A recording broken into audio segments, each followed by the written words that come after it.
Okay, so we'll start again. So my name's Jodie Siemens. I'm from Taking Perspective. This is going live to my organisational Secrets for Empowered Women's group.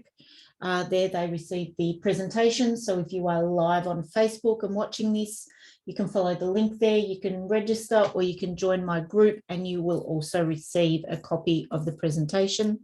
Would love for you to come across to the group. Lots going on there, so please join in. So this week's webinar, we have, do you have competing priorities? And this can be in your professional and personal life. So we'll start here. Do you have competing priorities? So the topics that we will discuss today are: what does it mean to have a competing priority? What are your top priorities in your life? So that's personal, not business. And how do you, it's supposed to say go about prioritizing competing priorities? So that's the topics of today's discussion. All right, so what does it mean to have a competing priority? Often the conflict between priorities comes and goes hand in hand with not being able to clearly see the hierarchy of importance when it comes to certain things. So competing priorities are pretty much objectives that compete for your time and attention that you cannot do all at once. Okay. They're things that you are, when you're faced with competing priorities, you're often forced to manage your time, rank those in order of importance and address some others, you know, before others. And that's a part of being able to understand and create that hierarchy of importance. So to properly handle competing priorities, you need time management skills, you need communication skills, and you need the ability to stay calm and problem solve. And I think that's really important because often it can be quite overwhelming and you tend to allow these things to get on top of you. So it's just a game of understanding your excuse me, understanding your time and being able to put things into their hierarchies. So one of my favorite things is how you do anything is how you do everything. So it doesn't matter if it's in your personal life or your business life, especially if you're an entrepreneur and you're someone who ideally works for themselves or in a very small team. The two are very much intertwined. The person is the same. Often coaches will tell you that they're buying you, they're not buying your product, they're buying you, they're not buying your service. And that is ideally because they are one in one. So you're the same person playing two different roles in your life, but how you do anything is how you do everything.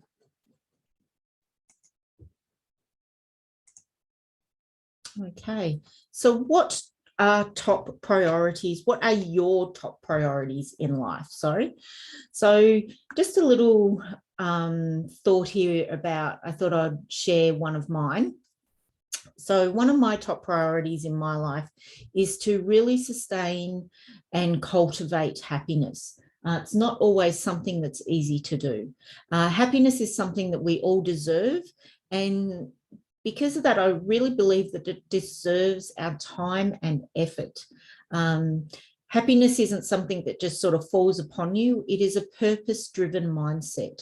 So it's something that you can exercise regularly and cultivate regularly. You know, if you've been following me and my webinars, you'll hear me talk a lot about growing that muscle and training that muscle. And everything we do is a pattern. And to create that pattern, we need to train it. So it's all about exercising that pattern and cultivating it regularly into your life. Happiness is an attitude and it's a way of living that boils pretty much down to two questions, I believe. What truly is important to me and should be a priority in my life? And how much time and effort am I investing into my priorities? So they're two really important questions. So I think that's something that you could all sit and ponder on yourselves. And the important thing is to remember that priorities compete only when you can't see how they are linked. Often they are intertwined in one way or another. And because you are that same person, you'll find that they will work together because they are intertwined.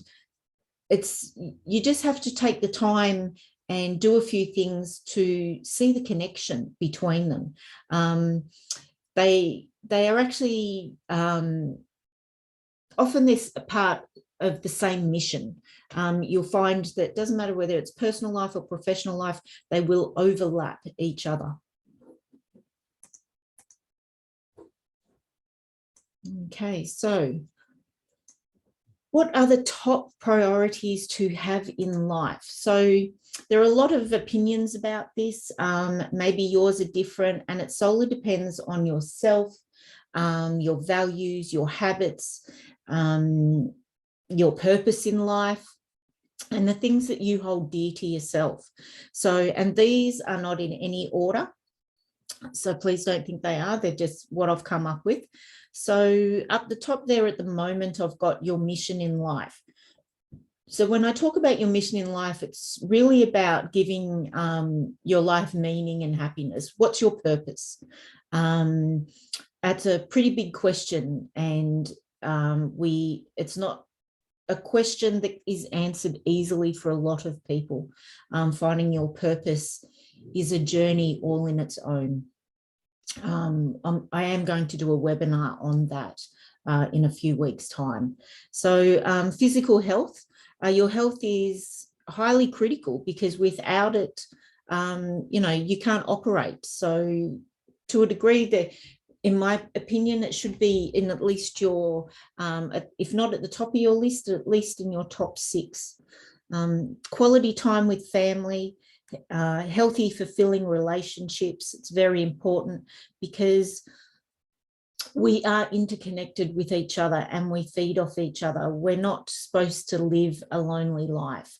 Humans, to a degree, we are pack animals, and we need our community around us. So to have healthy and fulfilling relationships is really important. Mental health, finances, self-improvement and self-care, really important there. Exciting hobbies, what's something that you have always wanted to do but never found the time to do? And time is relative. If you really want to do something, you will always find the time. So again, it's about what is it that's your priority in life. Travel, new experiences, all those sorts of things. And there's many more that you can pop on this list. These are just a few that I have come up with. And here I've got a picture, for those of you on Facebook who can't see, a picture of someone sitting at a desk who's seemingly very organised and has all his priorities in a row, and someone on the other side who is seemingly very unorganised and looking a little overwhelmed and frantic. Okay, so don't be busy, be productive. So how do you go about prioritising competing priorities? Not an easy thing to say. Okay, so what is the best way to manage multiple priorities? How do we manage multiple priorities, whether it be in our personal or professional life? So here's just a few ideas on what you can do. Firstly, make a list of the priorities in the form of a table, so sort of side by side, and whether that's paper or electronic, whatever suits you and your environment. Even those priorities may seem as equally important to each other, try to order them based on the impact that they might have on you personally accomplishing your own goals. So by doing this, you should be able to find links that will cross over. As I said earlier, that unless you sort of do it this way and you really sort of table them, it's hard to see the trees through the forest. So you're actually able to see the links between them. So this is a good way of seeing that. Make sure you highlight what is urgent versus what is important, because they are two different things. And the next step is to see if any of the tasks need your immediate attention. Are they, is there a time requirement on them, for example? So allocate the time to prioritize your most urgent tasks pretty much earlier in the day, because if you can knock them out, then you feel that, there's either the stress or the overwhelm, there's some sort of relief there because you know that you've got that out of the way. Okay, so work out which tasks you hold most value. And by value, I mean, there's 4 different ways of placing a value on a task. So we can go with critical priorities, and we can see them as things that are time sensitive and of really high value. So these tasks include dealing with, say if it's at work and you've got a project and it's a deadline, so that's what you would call a critical priority. So then we go down to high value tasks.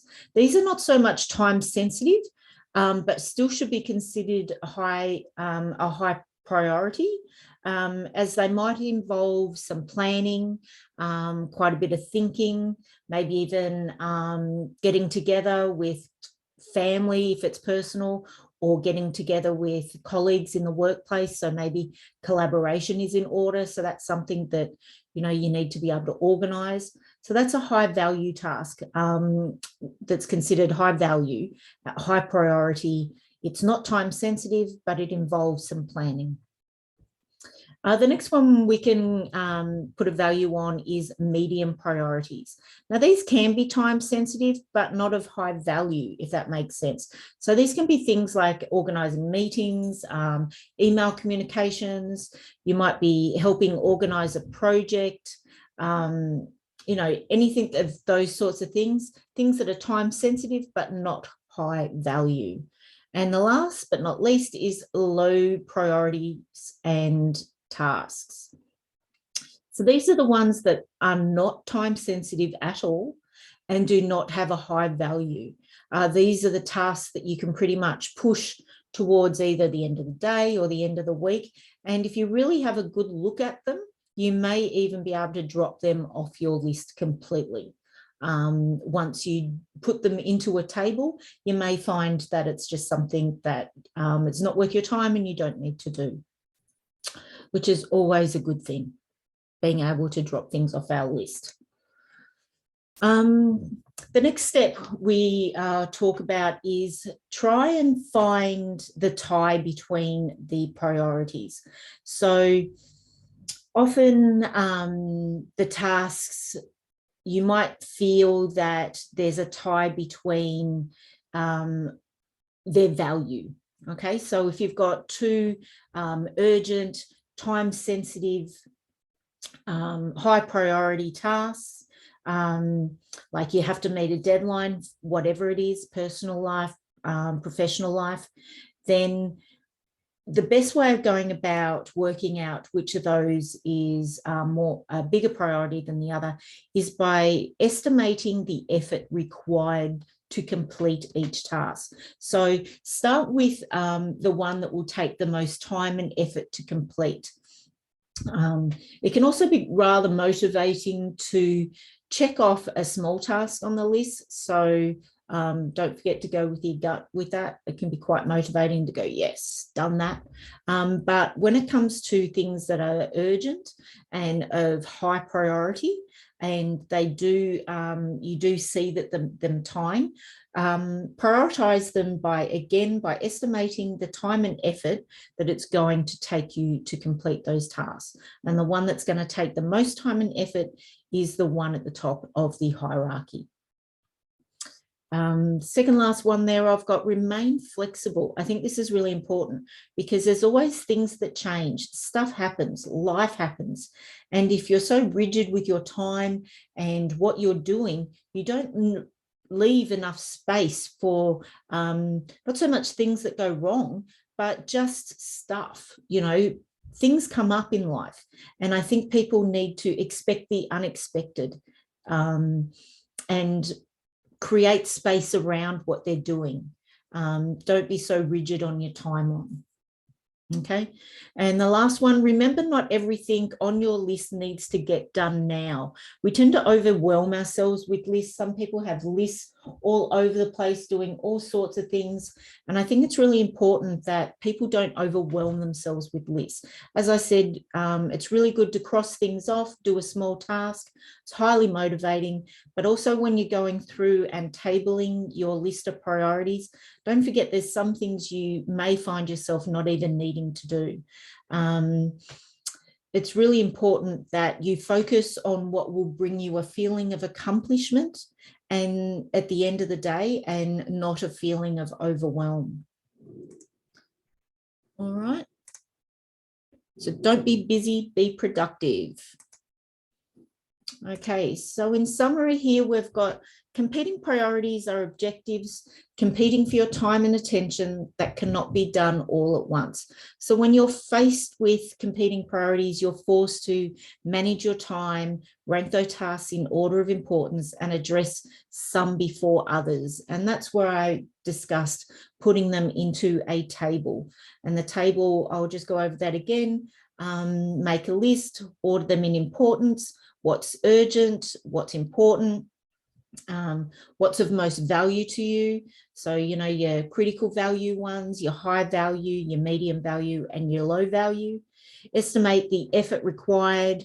If some seem to be of equal importance, always remain flexible. Don't be rigid with your timeline, and cut your list off. Take away things that you don't need. And I think if you remember, I spoke earlier, the important thing is that when you're doing your table, you will see the link between and the connections between your competing priorities. You'll find that often they are a part of the same mission, whether or not be in your personal, professional life. It's about we all create goals and we all work towards them. So to finish off here, I have a quote from Mark Twain: "To change your life, you need to change your priorities." All right, so thank you everyone for joining me here today. Those who jumped on the line for this webinar, do you have competing priorities personally or professionally? For those who registered, you will receive this in your email box. Thank you for those who joined me live for the presentation. I'm also going to pop in a link for the time management webinar, because I really think that these two can go quite hand in hand. For all those who missed that webinar, I will pop in a link for that so you guys can have a look at that for your interest also. You can also find me on LinkedIn, Facebook, Twitter, YouTube, and Instagram. I have managed to also make a podcast account now. So I am on podcasting. Empowering Ordinary Women podcast is the name. You'll find that streaming on Anchor and Spotify. That is about, basically, I upload the audios from the webinars. I also, once a few of my colleagues are back from holidaying, lucky them, I'll be running some interviews with those, and we'll be doing those live in the podcast. So that's some pretty exciting stuff there. I'll be interviewing life coaches who deal with perimenopausal, nutrition, the hypnotic dietitian, business coaches, all those sorts of things. So it will be pretty fun. Really looking forward to it. And next week, Friday, the 11th of February, the webinar will be on how is your focus and what are you focusing on. I run these webinars live at 9 a.m. on Friday mornings. Follow the links to register, and I look forward to you joining me. This is Jodie Siemens from Taking Perspective. Thanks, guys.